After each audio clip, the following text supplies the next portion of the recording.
ओम नमः शिवाय। सावन का महीना भगवान शिव को अत्यंत प्रिय माना जाता है। इस पवित्र महीने में जो भक्त श्रद्धा और विश्वास के साथ सोमवार का व्रत रखता है, भगवान शिव उसकी मनोकामनाएं पूर्ण करते हैं।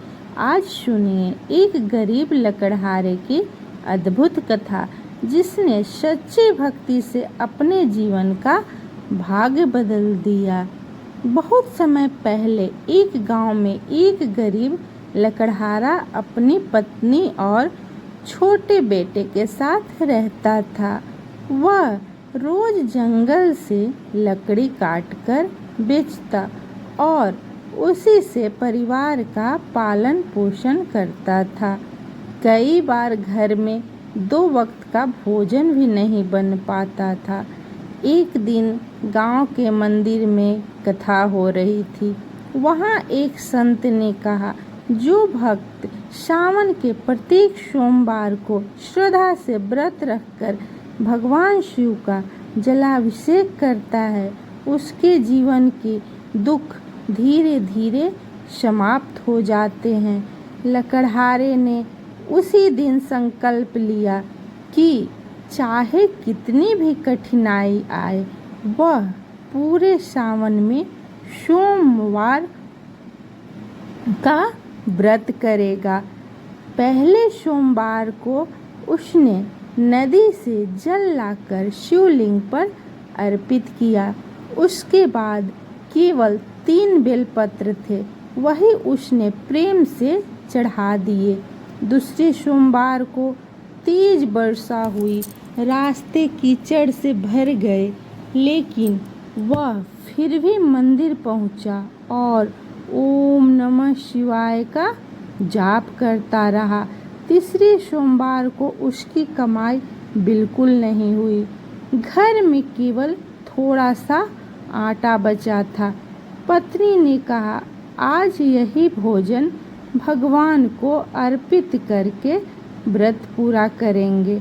दोनों ने बिना शिकायत के भोलेनाथ की पूजा की। चौथे सोमवार की शाम एक वृद्ध लकड़हारे ने अपना भोजन भी उन्हें खिला दिया।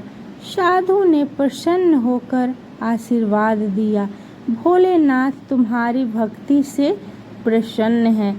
रात में लकड़हारे ने स्वप्न में देखा, भगवान शिव और माता पार्वती प्रकट हुए। भगवान शिव बोले, वत्स, तुमने कभी धन नहीं मांगा, केवल भक्ति मांगी, इसीलिए आज से तुम्हारे जीवन के सभी कष्ट दूर। सुबह जब वह जंगल गया तो उसे एक पुराना संदूक मिला। उसमें सोना चांदी नहीं, बल्कि खेती के आवश्यक बीज और औजार थे। उसने मेहनत शुरू की। कुछ ही वर्षों में उसका परिवार सुखी और संपन्न हो गया, लेकिन उसने कभी भगवान शिव की पूजा और सावन सोमवार का व्रत नहीं छोड़ा। धीरे धीरे पूरा गांव उसकी भक्ति का सम्मान करने लगा। लोग समझ गए कि भगवान केवल धन नहीं, बल्कि सच्चे मन की श्रद्धा देखते हैं। कथा का संदेश, जो भक्त सावन सोमवार का व्रत श्रद्धा, संयम और विश्वास के साथ करता है, भगवान शिव उसके जीवन में सुख, शांति, स्वास्थ्य और सफलता का मार्ग खोलते हैं।